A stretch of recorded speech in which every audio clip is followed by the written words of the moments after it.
윤석열 대통령은 지금 상황이 자신에게 불리하지 않다고 판단한 걸로 보입니다.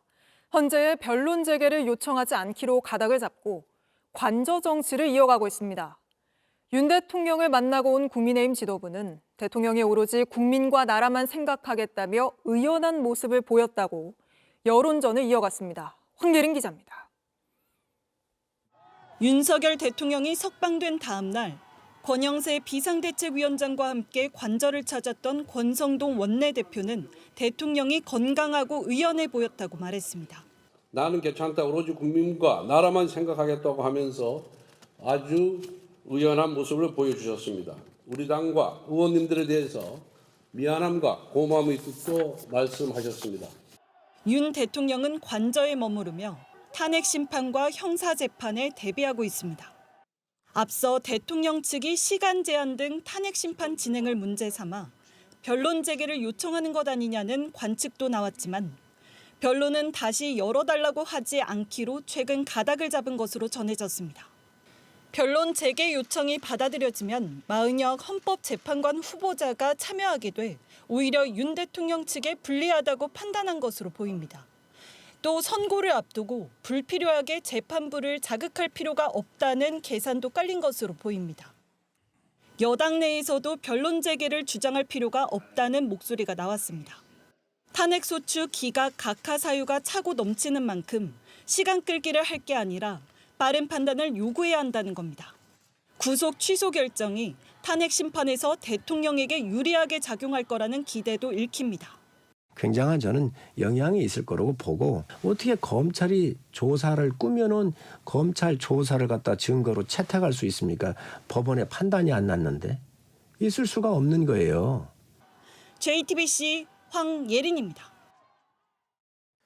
이런 가운데 윤 대통령 측은 탄핵 심판에서 기각이나 각하 결정이 나와야 한다는 헌법학자들의 의견들만 모아서 헌법재판소에 전달했습니다. 이걸 놓고 전직 헌법재판관들은 본질을 호도하는 주장이라고 조목조목 지적했는데 이 소식은 조혜연 기자가 취재했습니다. 윤석열 대통령 측은 법학전문대학원 교수 등 헌법학자 7명의 주장을 담아 헌재에 의견서를 냈습니다. 헌재가 윤 대통령의 탄핵 심판에서 기각이나 각하 결정을 해야 한다는 목소리만 모은 겁니다. 주장들을 요약하면 크게 3가지입니다. 먼저 탄핵소추 사유에서 내란죄를 뺀 건 각하 사유라는 내용이 담겼고 대통령의 통치 행위는 사법심사의 대상이 되지 않는다는 의견, 불공정한 진행으로 재판 불복을 초래할 수 있다는 주장도 나왔습니다. 하지만 전직 헌법재판관들과 연구관들은 조목조목 비판의 목소리를 냈습니다. 한 전직 재판관은 JTBC와의 통화에서 내란죄 유무를 따져볼 필요도 없이 헌법 위반만 가지고도 파면 결정이 가능하다고 밝혔습니다. 또 다른 재판관은 탄핵 사유 정리는 기술적인 문제라며 본질적인 문제로 호도하면 안 된다고 말했습니다. 통치행위는 사법심사의 대상이 안 된다는 건 철지난 이론이라는 비판도 나왔습니다.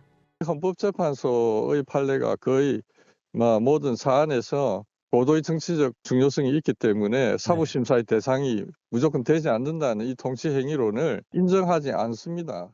헌재가 불공정하게 탄핵 심판을 진행했다는 주장 역시 문제가 있다고 지적했습니다.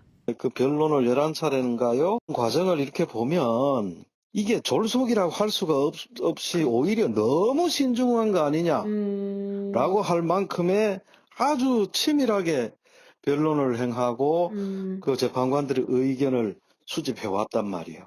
헌법 수호를 위해 일해온 전직 재판관과 연구관들은 이번 탄핵 심판의 핵심은 윤 대통령이 자리를 지킬 자격이 있는지, 위헌적인 수단으로 헌법 질서를 훼손했는지 여부라고 입을 모았습니다. JTBC 조혜연입니다.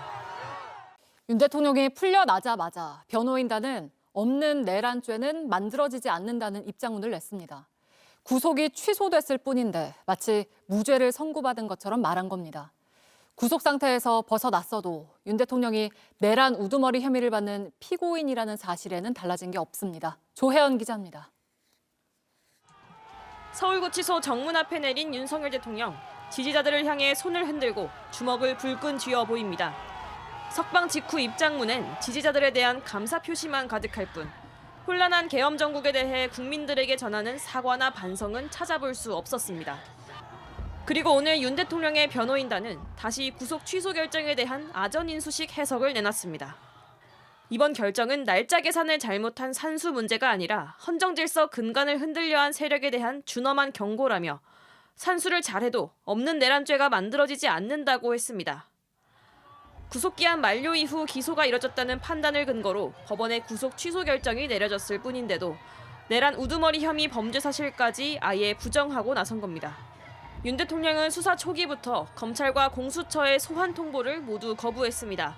체포 뒤에도 직접 진술을 통해 내란 혐의의 사실관계를 다투는 대신 조사는 모두 거부하고 절차 문제를 파고드는 데 집중해왔습니다.